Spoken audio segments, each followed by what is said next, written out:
So I just had to make this video right now. As you can see, I'm at a local grocery store and walking out, got some food. This is kind of weird.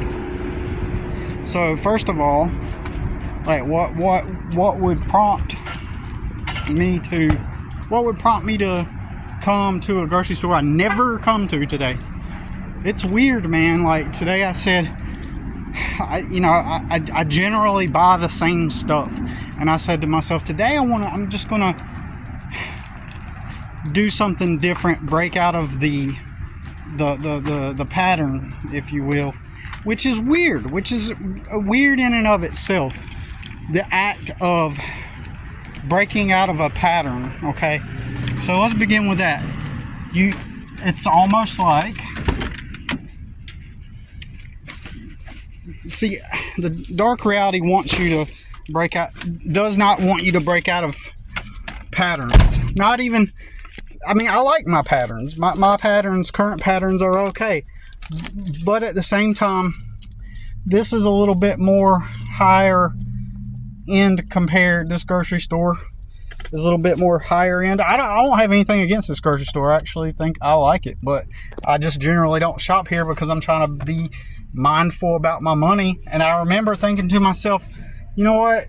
I want to do something different and see what kind of different food options they offer here.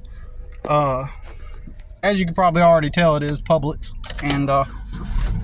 and we have another grocery store called Food Lion, and it is definitely less expensive than Publix. Food Lion is, and Walmart. Both of those are not as expensive as Publix. So I decided,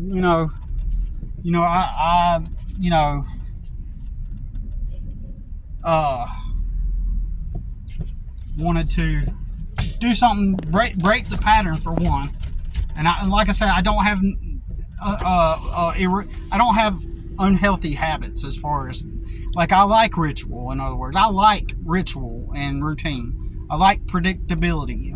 And in my opinion, if you take the boring route, quote unquote, of predictable patterns in your life, you actually have more fun. And a lot of people would disagree with me on that, but also you're not talking to a bunch of people with the highest of intelligence either, for the most part, when you talk about these things. Everybody, quick fix, instant gratification, what feels good in the moment, blah blah blah. And so that's why, and oh, you're no fun if you don't do things that's spontaneous and spur of the moment. Then you are you're boring and da da da da da. And even this one girl called me predictable one time, a long time ago. But she also ended up just basically ruining her life through the typical stuff that everybody does. Drugs. Became like hardcore drug person, doing the drugs, left the boyfriend for the dealer, ends up going to rehab, going to jail, all the perfect archetype of someone that gets onto drugs. I'm gonna do a little segue for a moment and reiterate while I say she took this hard wrong path, she actually took the easy path. She actually took a more, contrary to what we all believe, a more productive path in life than I did. Because when she decided to finally get off of drugs, and remember, she had everything set out for her, a good, stable home, everything. But when she decided to get off, she got a place to live, she got free food, she got people helping her to get on her feet, recovery. Oh man, she got the work. She got the 5-star treatment for doing drugs. Ultimately, the people that do drugs and get addicted on drugs, they have the option of ultimately winning in the long run, as opposed to people that don't do drugs. I had to put the phone like this for a moment because the sun is beating down on it, and so that's why I took it down for a minute. But we'll get back rolling in a minute. So, but anyways, she called me predictable because, you know, in her mind I was boring and all this stuff. And what was I doing? What was the boring? Define the boring. You know what I was doing?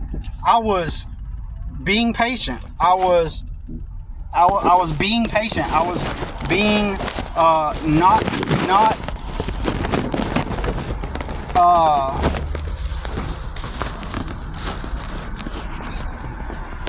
man, I wish I could have a better camera quality.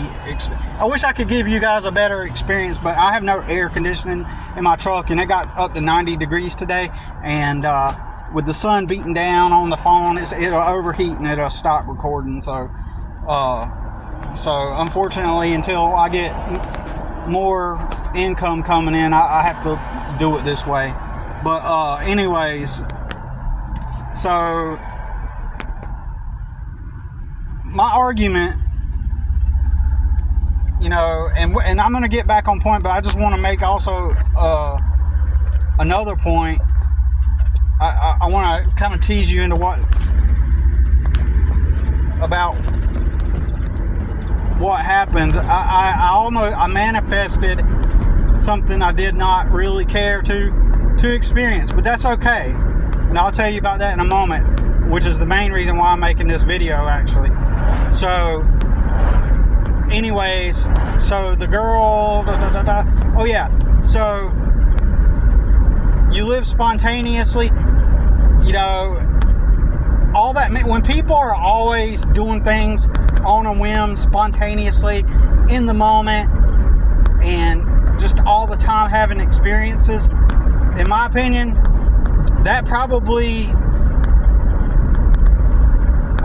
gets old, and then before you know it, you can no longer be stimulated or satisfied by your quick fix, instant gratification lifestyle, which increases your probability of turning to stimulants because you can no longer be stimulated, right?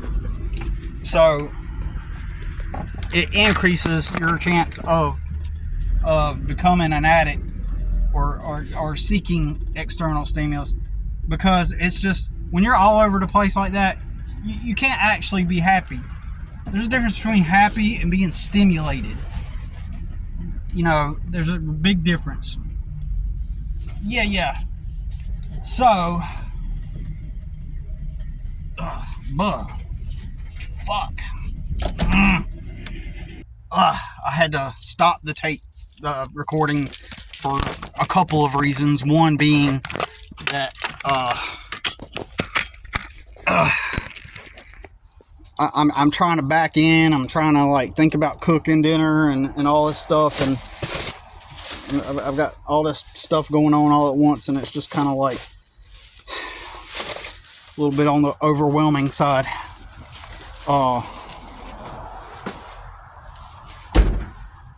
But anyways, people that live like that, which is like the mainstream, which is what everybody aspires to, like people in my family and people that I know, especially in my circles growing up,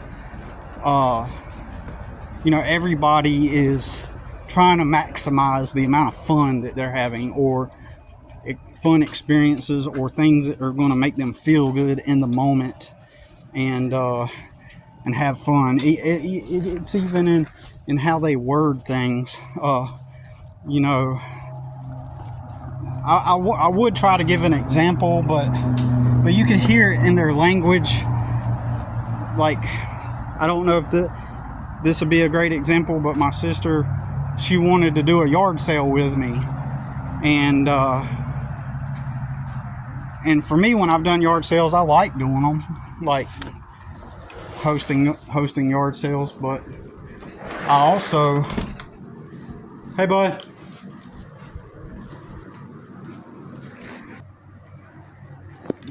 and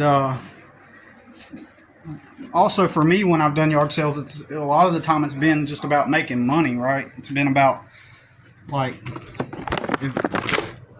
because I'm always in survival mode, right? So, anyways, my sister wanted to do a yard sale with me, and for her, it's more about the fun of doing the yard sale than it is out of any kind of necessity. Like, she married this guy, he's well connected, got a family that basically they got money and stuff, and so now she just went from being in poverty to suddenly middle class, effectively.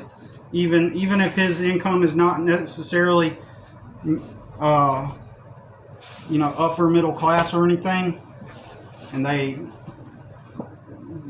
if they allegedly if they get by week to week, everything ain't perfect, they're still middle class because his family's set. I mean, so her life is set, her life is good, she's got life easy pretty much. And so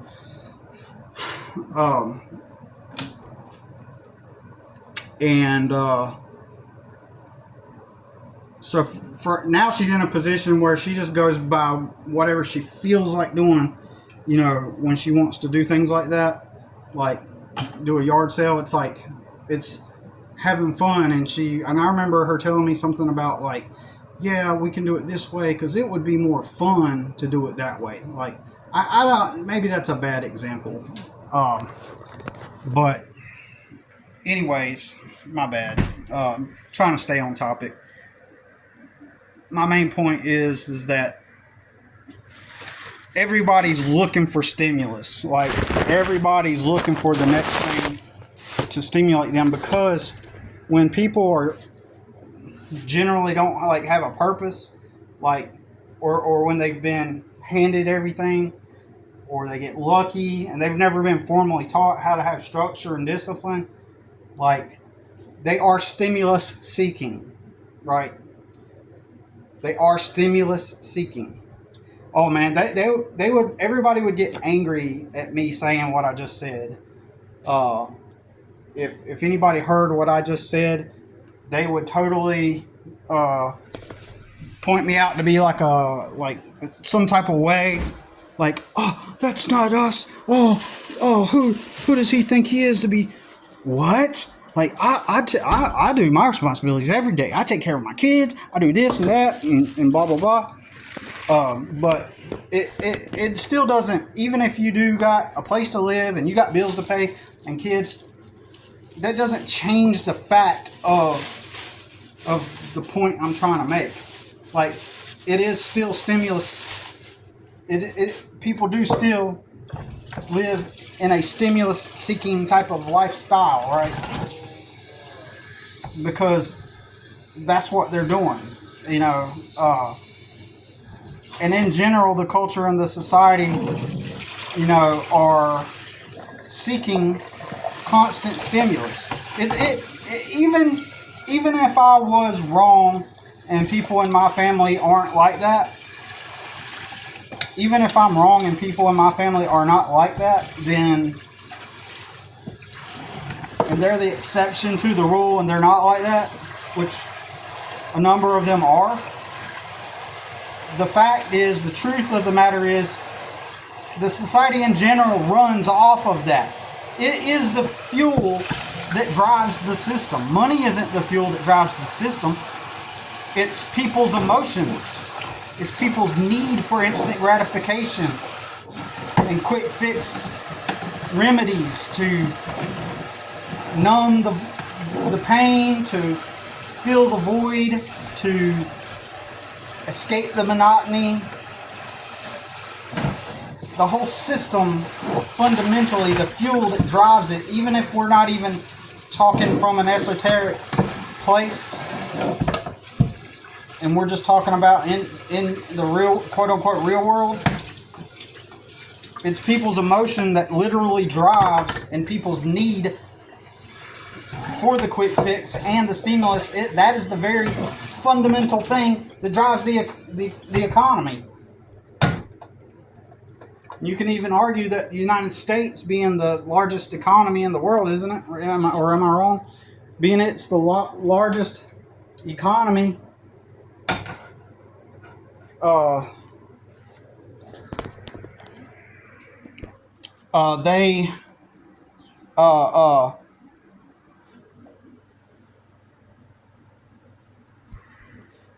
was going to say you could argue that the United States is, since we are predominantly a leisure and entertainment culture, that is our economy, leisure and entertainment.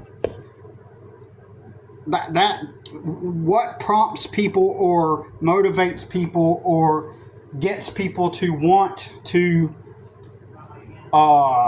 enjoy leisure and entertainment? What are the things that prompt people to want to have leisure and entertainment? Well, obviously, the things that drive people to want leisure and entertainment is all the things I mentioned: the need for escape, the need to flex to others about how well they're doing in life. Look at the new house we got. Oh, look at the new vacation. You know, I found a brand new channel, to me, a brand new channel where the guy goes over finances and stuff, and he points out all how, like, I love this channel already. He points out, you know, he does all the finances and the math, and just basically he describes and breaks everything down at an economics level. And I'll share one of his videos, but it's all about economy and how, you know, people are pretending like they have more money than they really have, and they're going into debt just in order to look up to par. And then there's this other term I just learned called pearl drift on this other YouTube channel I found, pearl drift, which is basically, well, you'll just have to look it up, but it basically describes the reason why, in my opinion, why I have often talked about how suddenly in the mainstream, how I grew up in, you know, in trailer garbage growing up, and then all of a sudden those things end up becoming like mainstream and popular, and now, you know, I can't like escape from how I grew up, because now everybody wants to act like how I grew up instead of, anyways, he describes economically why people act that way, and it's called pearl drift. And it's basically when people that, for example, if my understanding is correct, like if they were middle class once before and the economy costs too much to live, they can no longer maintain that image and look and of being middle class. So what they do effectively is they own the poverty look. They own the poverty look so that, you know, they flex the poverty look so that they can appear like they're just doing it out of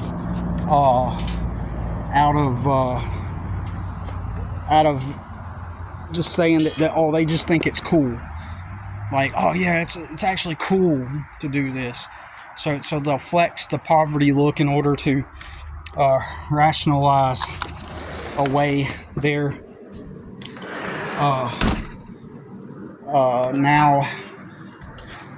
now lack of ability to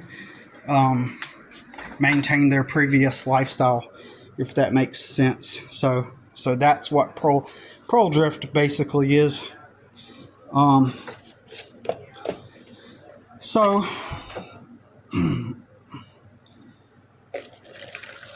anyways, my bad. I'm trying to cook dinner and focus on this video, but I wanted to go ahead and make this video. But yeah, so your life will become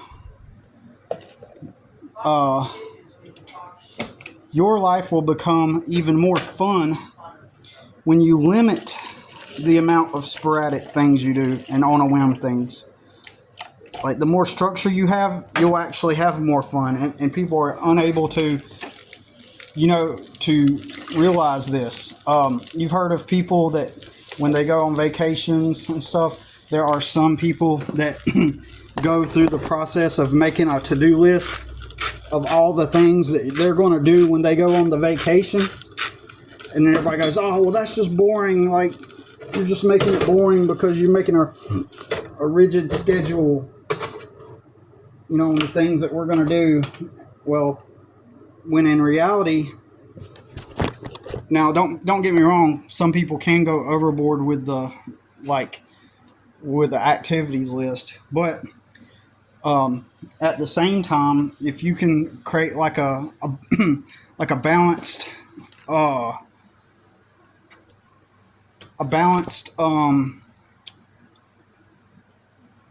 list of activities to do, and then pair it with the openness of being spontaneous, like have something to bring you back to center, like go out and have like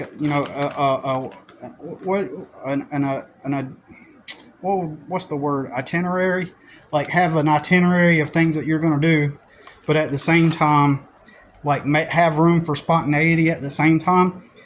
You will actually have more fun because the whole time you know what you're going to anticipate doing at each interval, and then you can kind of keep other times on the itinerary flexible for spontaneity, like if that makes sense. And you will have more fun because literally this is working with your neurology. This is working with your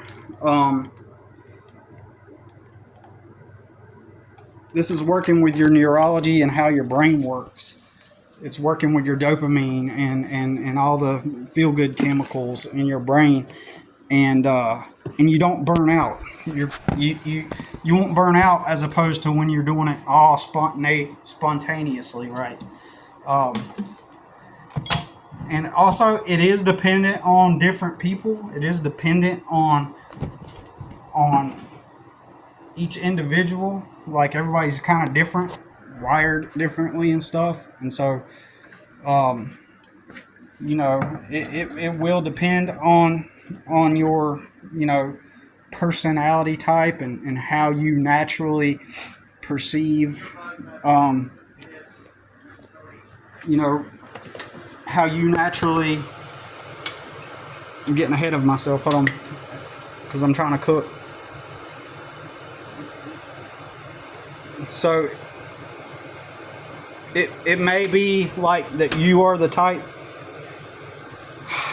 It doesn't even matter for the most part, in my opinion. If most people were to do things with some, in all areas of life, have a structure, but not structure that authorities give you, not structure that someone else gives you. You create it yourself.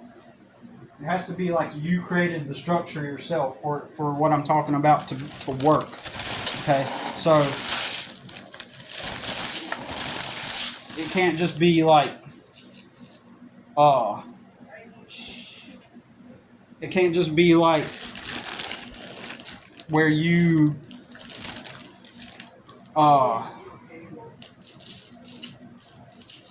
like the authorities, like your boss gave you a schedule, and so therefore you're operating on a structure.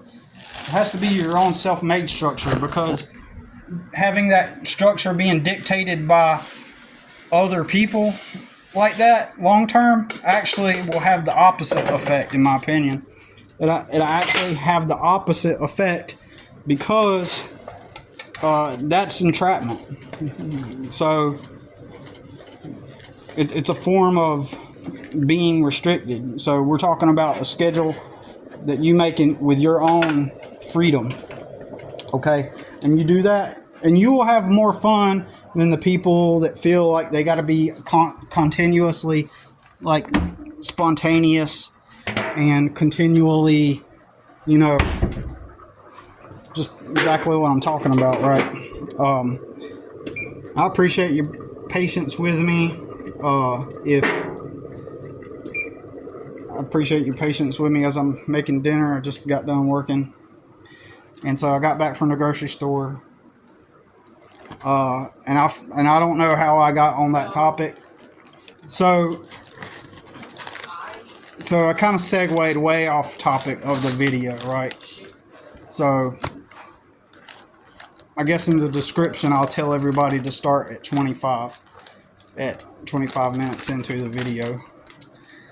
So once again, I was at the beginning of the video, I was walking out of Publix, the grocery store, and only to on my way up to Publix. Normally I don't shop at Publix, for those of you who just got on and decided to skip everything. Normally I don't shop at Publix, but I do shop at cheaper stores for budgeting purposes, and because it just makes logical sense to do it that way. And I remember thinking to myself, I'm going to think more abundantly. Like, I'm going to shift up my schedule to think more abundantly. And the dark reality decided to send one of its minions to try to disrupt that energy wave, that abundant energy wave and flow that I got onto in that moment. I feel that by me, like, I love structure, which got me into that long-winded thing that I just went on just now. While I'm someone who loves structure and discipline in my own personal life, I also believe that if you sometimes break from the pattern, it kind of frees you up. And there's some spiritual element to that too, where... My bad, y'all. So, by shifting up your structure, it's a good thing to break free from patterns, because the more put in the patterns you are, the more the reality can bind you to it. Okay, I speculate, and so it can bind you into those patterns, and or it starts the process of, it uses that to put you and bind you on its patterns, right? Bind you into its patterns, right? And so then it succeeds at keeping you tied down. And so I decided, like, I'm going to be a little bit abundant and shop at a store that I usually don't shop at that costs more, in order to feel a more abundant mentality. And perhaps the dark reality does not want me to have that abundant mentality. And as a result, it decides to attempt to interfere with that, okay? And so then what does that mean? What does it do then? It will try to block you from breaking out of those patterns and becoming free, you know what I mean? And so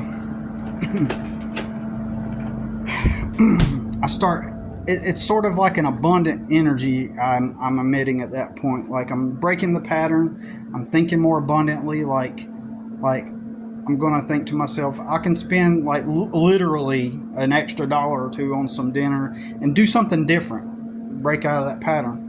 And I never shop at Publix, shop at cheaper stores. And so then when I go in there, I'm looking at the meals, I find something different that I don't usually eat or don't eat. And so what happens then? Well, I end up running into, I'm going down the aisle looking at food, and guess who's coming my way? Guess who is coming my way?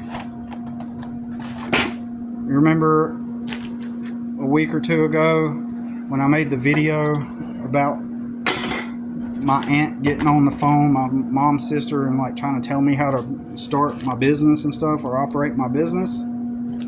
Well, I see her off in the distance, and I don't know if it's her or not at the beginning, but then I recognized, yeah, that's her, most likely her at least. And so I deliberately tried to ignore her, and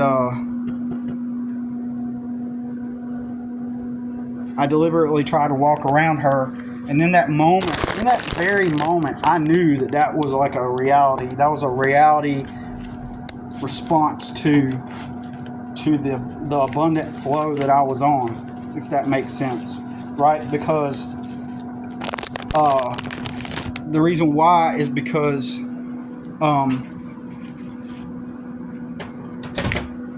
the reason why I say that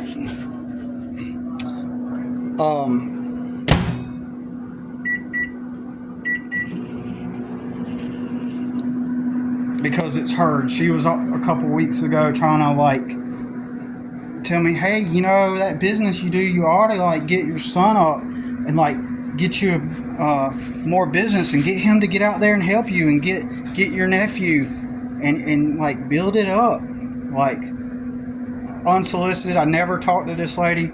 So, well, what's surprising though is this is about 5 minutes away from my mom's house, and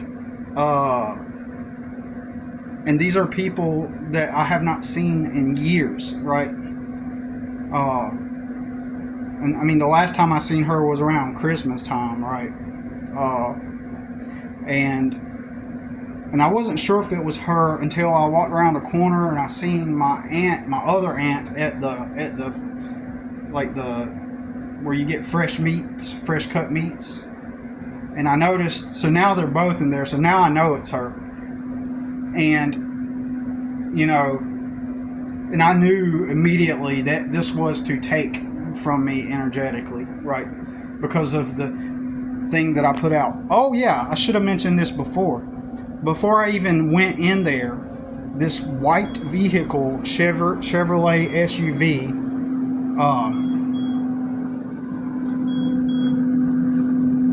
pulls up in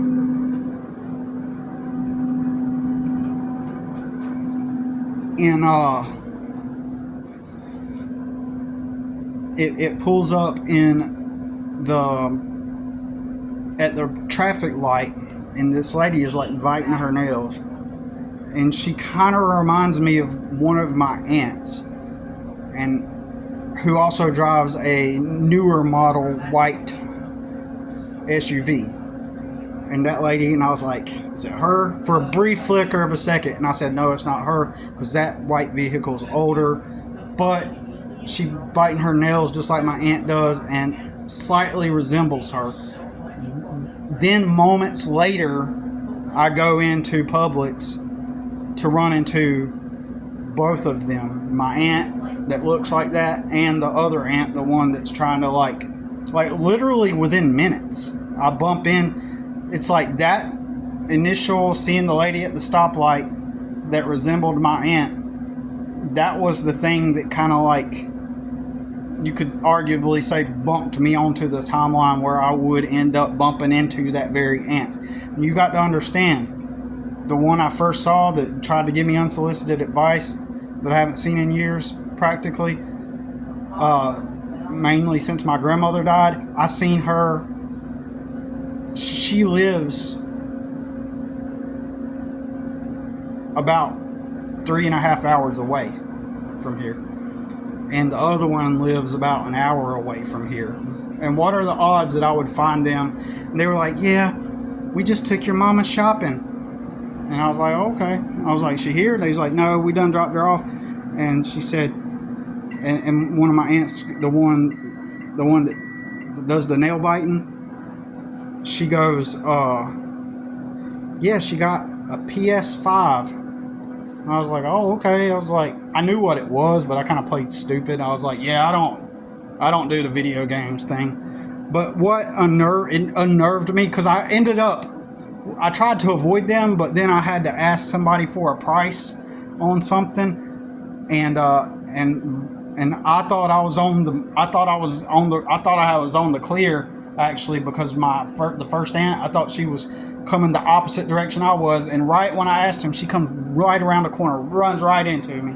So then I wasn't sure if it was going to be a moment where I acted like a jerk to them, or if it was going to be a moment where I acted, cordial.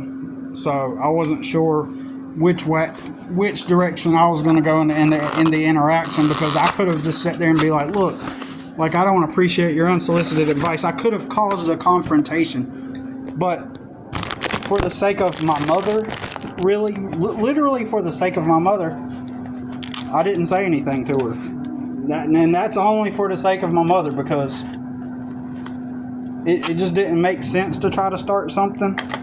And you got to understand, it's not that I would not start something, because in the past I have. I've made that stupid bitch cry. Believe me. You just don't know. I've put her in her place on several occasions, and one time I literally just made her cry, right? Because she overstepped her boundary one time years ago.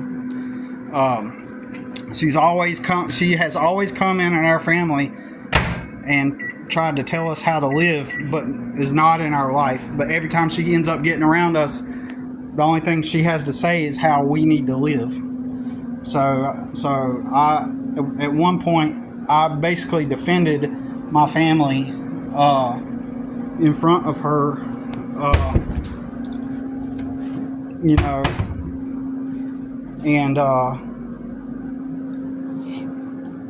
and I've made her cry. And so they know that I am the black sheep. I am of course, obviously, in everybody's mind, that means I'm the instigator. I'm the one. Oh, that Billy, he's a star. It reminds me of Matt with his family. Matt from Matt QOC, Matt from Quantum of Conscience, and how he has to deal with the shenanigans of his family. It really does. And because we used to do big family gatherings too, just like Matt.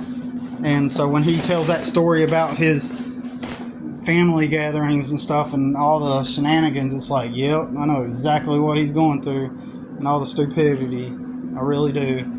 And so anyways, so I know my pen is around here somewhere. Hold on. So yeah, I've had to pause the video for a moment, but yeah, I've made her cry, and I'm not boasting, I'm not bragging. I've just felt I've had to, out of necessity, out of respect, out of self-respect, really, because imagine a woman that barely is in your life. They have a title. Their title is that they're your aunt, they're your relative, and somehow that's automatically, in their minds, it assumes some kind of authority, and therefore, they have the freedom to give you unsolicited advice, and they're not even living in your world, right? They're not even part of your life or living in your world, and they're not even they've never been a parental figure or any kind of actual help at all. But then the moment that they do come around, it's always some kind of unsolicited advice. It's the worst type of person, right? Even if they're too stupid to comprehend it themselves, even if, like, she herself is just too fucking stupid to understand what she's doing, you still got to do it. You still got to put these morons in their place, because if you don't, neurologically, in your mind, the impression of someone approaching you to give you unsolicited advice, and they're actively doing it, the act of doing that puts in your brain, in your mind, in your head that people can say those things to you. Your brain kind of adjusts and adapts to normalizing that within your neurology and in your body too. And you do have neurons in your heart, okay? So your whole nervous system, right? Your whole nervous system, you're imprinting that into your nervous system that it's okay for people to talk to you that way, okay? And so you definitely cannot allow for that kind of thing to happen to you, okay? So therefore, it is highly unhealthy to accept that kind of behavior from someone, especially if they've never helped you in life. You know, especially titles do not hold authority. Just because some family member holds a label in your life does not mean that they have an authority over you in any way. So you got to do that for your own, even if they're too stupid to comprehend it. You got to do it for your own self-preservation and your own mental sanity, okay? And so anyways, that was the dark reality attempting to take me off my vibe using them. It's exactly what it was, right? It's exactly what it was. So anyways, I hope that you've found the video to be of value and interesting. Definitely, it's like lately it does seem like, you know, you start to get back into that realm of, oh, this stuff is real again. Like, cause like at times I just get to where like exploring reality, it's like a love-hate relationship with it, where I want to ignore exploring reality, but it also fascinates me too much to completely ignore it. But a lot of the time, I just want to. It's like I want to not even have this channel sometimes, just because like when I first started this channel, you know, in my idealistic lens, it's like I wanted to start the channel, talk about my dreams, my lucid dreams and synchronicities and spiritual events, and seeing if I can manifest stuff, and exploring consciousness and philosophy, and like, oh, and then we're gonna tap in, and then we're gonna like experience the progression, and all these things are gonna manifest in this way. I have this idealistic expectation of how I would ideally like it for it to unfold, and it's kind of like this magical thing, right? And I want the channel to evolve in that, and then eventually at some point I become creatively free, and then I got more free time to talk about it and explore it more, and it's all fun and Light Bright City and da da da, and you know, and retro 1980s aesthetic, cyberpunk, noir art, and that's the way I perceive it. But then the real reality occurs, and then it's just like, you know, it's not really that. It doesn't end up. It ends up becoming more of like a harsh world where you're at war with a dark reality that is trying to stop you from becoming who you really are, and then you're faced with that realization of that's possibly it's what it seems that it is. It's always, you're in battle with it, and then eventually you become free. You know, once you can completely detach from it. So anyways, I hope you found this interesting, and we will talk to y'all in the next one.